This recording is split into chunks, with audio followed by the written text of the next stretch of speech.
Yeah, it's you and I again. Yeah. Thing is, yeah, you look nice. Yeah, and I just can't describe how nice you look. Yeah, I just called you a masterpiece at work. You get me? So yeah. But anyway, how you guys doing? Doing good, doing great, doing swell there, because I am, and I hope you too. Now, you like now, I did try to record.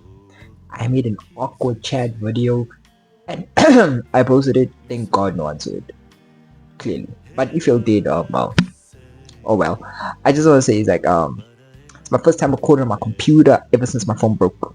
Okay, it's my first time doing this whole computer thing, so it's a little awkward trying to get used to it and making sure the sound sounds okay. You get me? And the picture is at least decent enough to look at.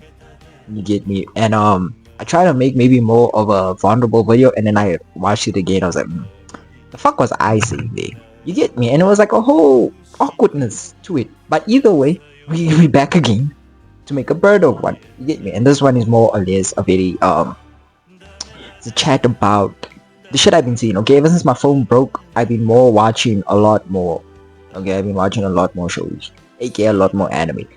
I'm very happy about it, but I'm also a little sad because like I'm a little itchy and scratchy because I really want to read something, and I find reading on my computer not my thing. Yeah, I really don't like reading on my computer. I like reading on my phone. Yeah, I don't know why. I don't know why. Maybe because it's more comfortable only in my hand, so I can lie around. You get me? On computer, I cannot do that. Yeah, my shit is on life support too, but minded. Let me just talk about shit I've been seeing lately, right? I guess you can call this my thoughts on the shows and recommendation. Simple as that. But anyway, we're gonna start off with the Swords Away.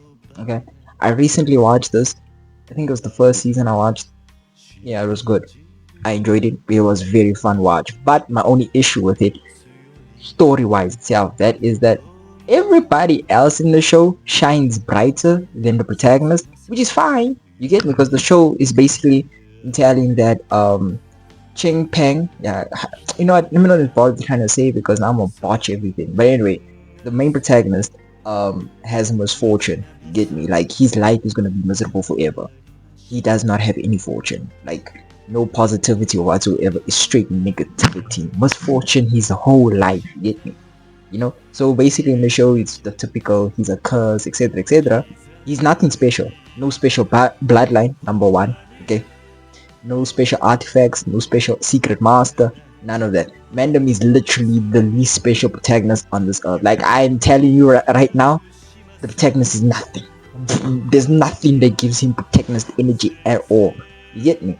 But the show is very engaging to watch because it's like even though this particular character has nothing to him, it's kind of interesting to see how somebody who's basically supposed to be a nothing makes things happen around him. You get me? People tend to be sound. It's like I don't know how to explain it in a sense, but it's like everything, right, is revolved around him in a way. I don't know why is that, because Mandam has misfortune, but for some odd reason, everybody is gunning for him like he's some special thing. You get me? Which is nothing. That's also like very interesting to watch because the entire premise of the show is that he's nothing. You get me?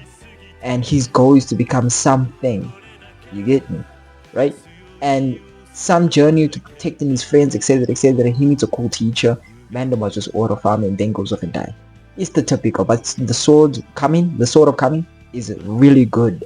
But the protagonist, you actually question who's actually the protagonist of the show. That's what also makes it really fun to watch, is because like you'll be watching, be like, okay, who's the protagonist at this point? Because his best friend has a sword lineage. You get me?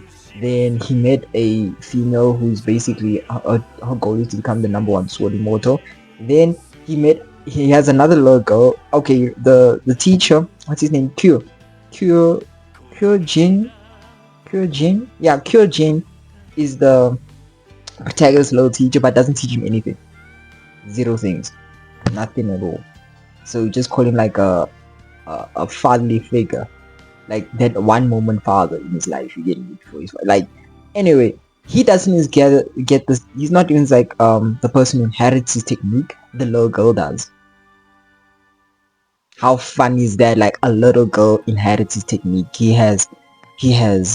Yeah, it's really something when it comes to the sword's way. I'm like just thinking about it right now. Is like, that show is really not intuitive, it's very engaging because you really wonder, like, it's like it's like a reflection of everybody's life, you get me? Because like sometimes you be told you're not special, but a lot of people are gunning around you, and now you wondering, it's a type of vibe. It's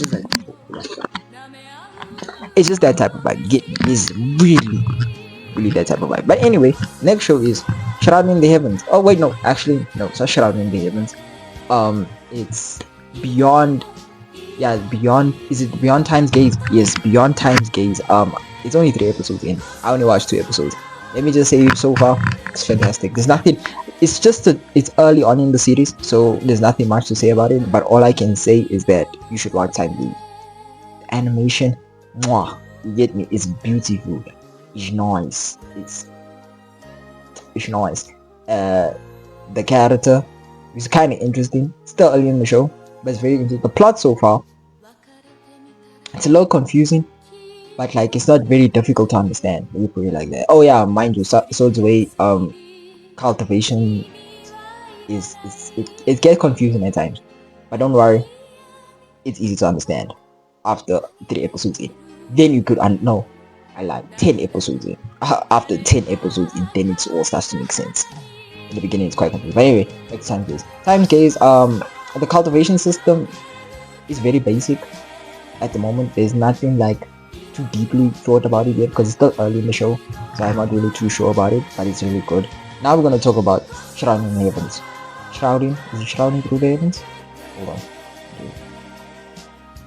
Yeah, no, Shrouding Through the Heavens, my bad, sorry.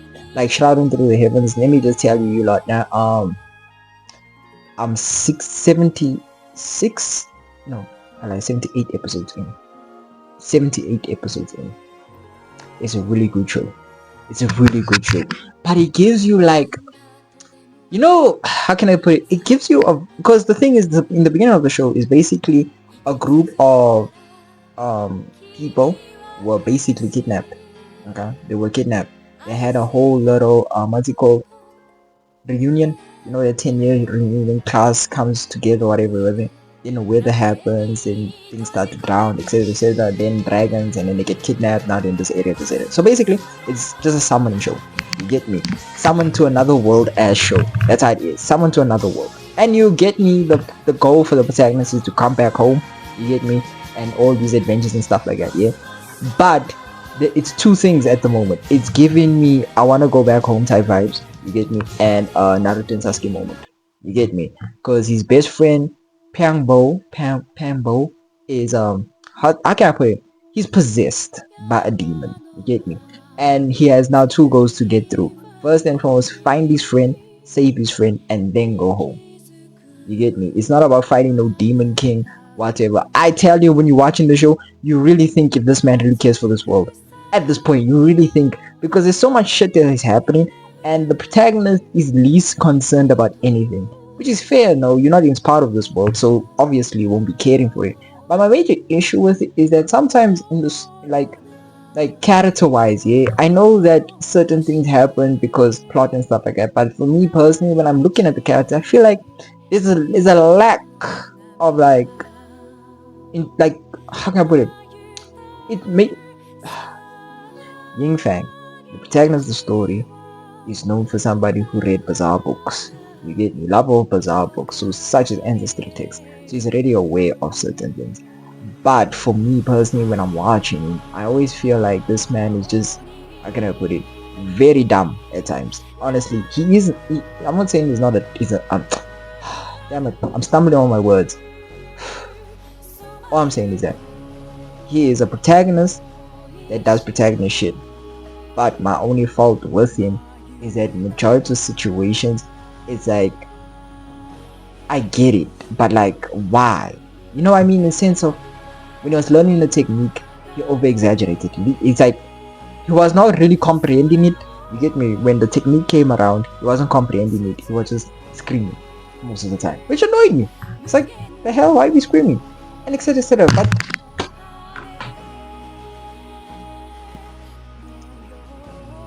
you know what? Let me just explain it again. That was so embarrassing. That was so embarrassing. Like, oh my goodness, I just realized that was embarrassing explanation. I was mixing up the things. Oh my goodness. Allow me to land. Let me do it right. Okay. Shrouding Through the Heavens is about a group of people who get kidnapped, summoned to another world. It's a cultivation world. You get me? And he wants to come back home. Typical. His friend gets possessed by a demon. Now he has two goals. Save his friend. Excuse me. Save his friend and get back home. Okay. Now the story doesn't like do in a different time zone or anything. Literally everything is happening in one rotation of time. So his family back home have not seen him for 5 years. They think he's dead. You get me? Etc. etc. But anyway, through the story and all, there's a character like don't don't they some fat guy who comes into the story, kind of supposed to be what's it called, a comic relief character, but I didn't feel very funny about it. I felt really annoyed when watching this scene. I hope it doesn't come in the next few scenes because it's getting to a point, yeah. And then one thing I need to get off my chest here is the story makes Ying Fang seem like he's not concerned about the world at all, like literally not concerned about the world, which is fair. Like I said earlier, like which is fair because like he's not being part of the world. So all in all I can say is about the show is really good, really enjoy it. You get me? Is it S rank in the rankings that I'm gonna make soon? We have to see. Because honestly, is it comparable with Renegade of the Immortal? No. You get me? Renegade of the Immortal is just he's my little babes. You get me? It's my goat right there. But anyway, mind me. But like honestly, it's a really good show and I really recommend you all to watch it. Okay, I have been on this Chinese anime grind for a minute and I'm enjoying every moment. The animation is just top tier. I'm sorry, I love Japanese animation, but like when it comes to this, yeah, no, Japan wrap it up dog, because this is actually beautiful. They add animation into almost everything. Wind, you know, when the hair's blowing, oh my goodness, they added to that too. Start of the music is, oh my goodness, the soundtrack, let me not get, all the soundtracks are just phenomenal. Theme songs are okay, not a lot of them are good, but like the soundtrack, yeah, it's nice to the ears. It's really nice to the ears. It just adds to the suspense and everything. But all in all, it's a really good show. You should watch it. Okay, you should watch it. And I think I'll make a ranking video soon. Because I now use my computer, so why not? You get me. Anyway, enjoy the video. Give me a like. If you comment your thoughts, you know, if you really like this or do you want something different. You get me.